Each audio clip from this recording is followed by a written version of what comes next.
Again, the GM Chess Rob is here. So we're going to continue talking about the Sicilian. This is part 6.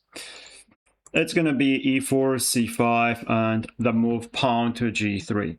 Much later in the next subsequent videos, we will see about the knight c3 move and later g3, which we'll call a closed fianchetto variation. So the main difference is that after pawn g3, Black can play the move d5. Sure, we can try to play the move knight c6.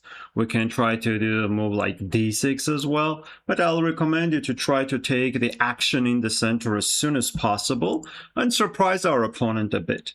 So if you have a chance to take the center, fight fiercely for it, do it. So d5. White has different options in this position. For example, they can play the move e5. I think it's a dubious move, gives an easy game to black. We will play knight c6. For those players who play Caro-Kann, they know that this setup with d5, c5, and knight c6 pawn against the pawn on e5 is usually very strong. If white plays bishop b5, trying to pin the knight, we will do queen b6, attacking the bishop. Bishop takes c6. We can take with the queen. This is not bad either, but I don't want to double the pawns.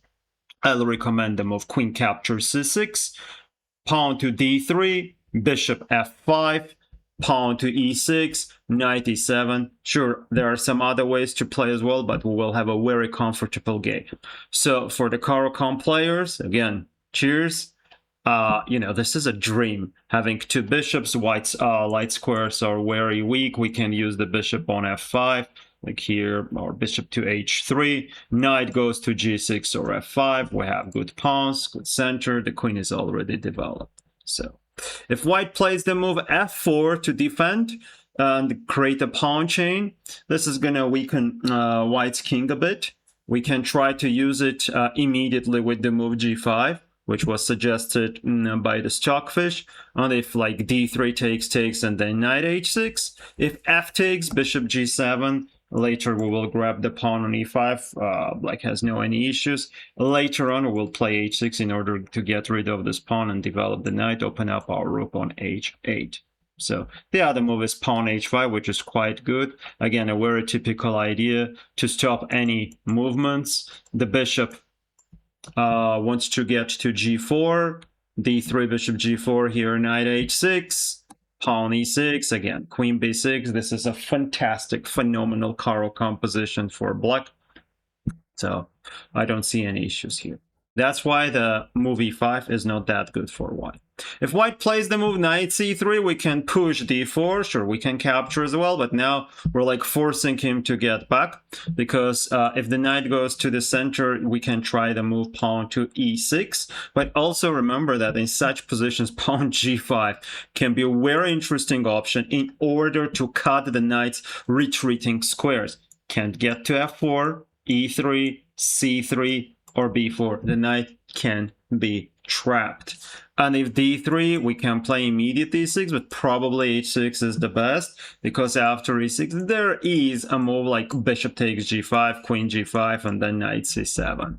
So if f6, knight f6, pawn e5 can work. So we need to be a bit careful here. But I think after h6 we are fine. Next move is e6, and this knight can be gone.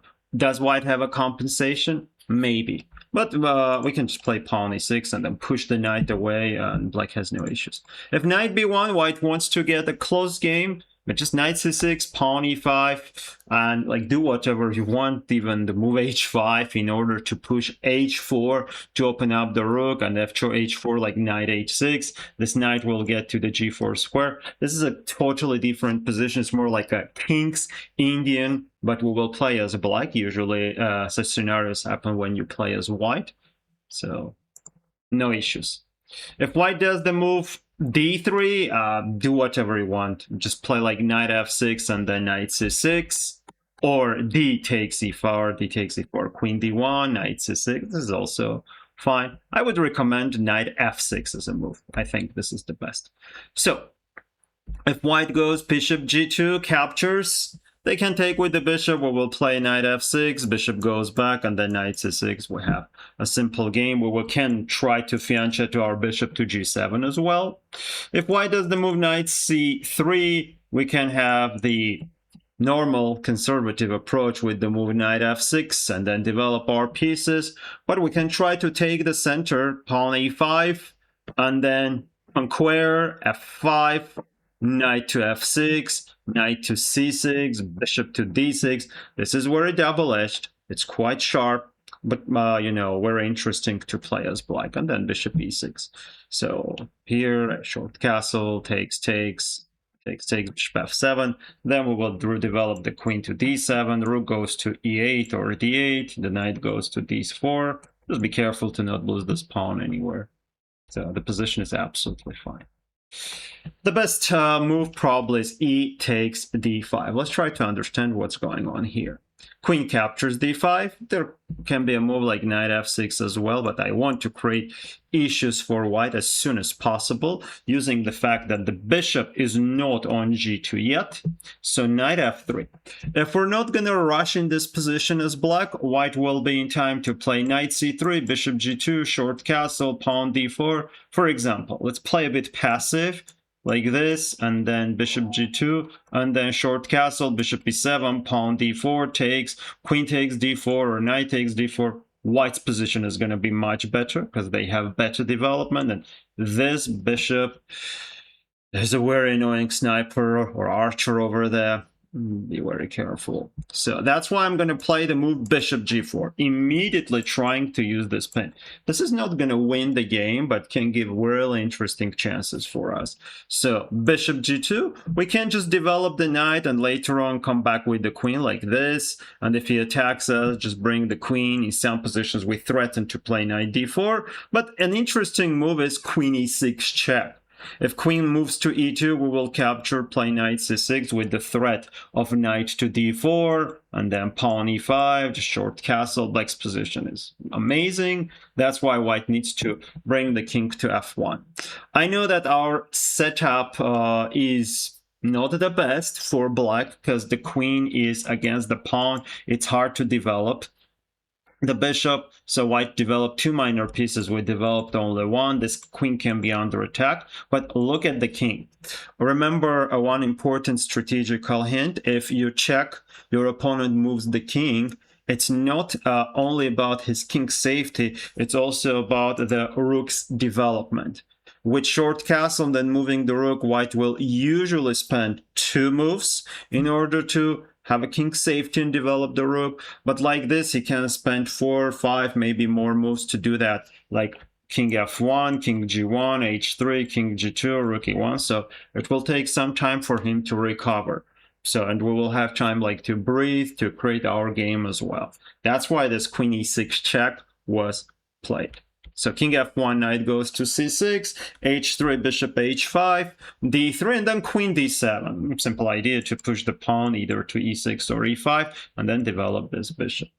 If g4, bishop goes back, knight h4, e6, takes. White's bishop is very strong, but our position is quite solid. The rook is opened. The pieces can develop easily like this. And then knight d5. The game is about equal. If knight goes to a3, we can play pawn e6. The other option is f6 and then e5 in some cases, but be careful because we can, you know, blunder knight capture c5, bishop d1, knight d7, because if we take on e5, there is queen takes h5 check.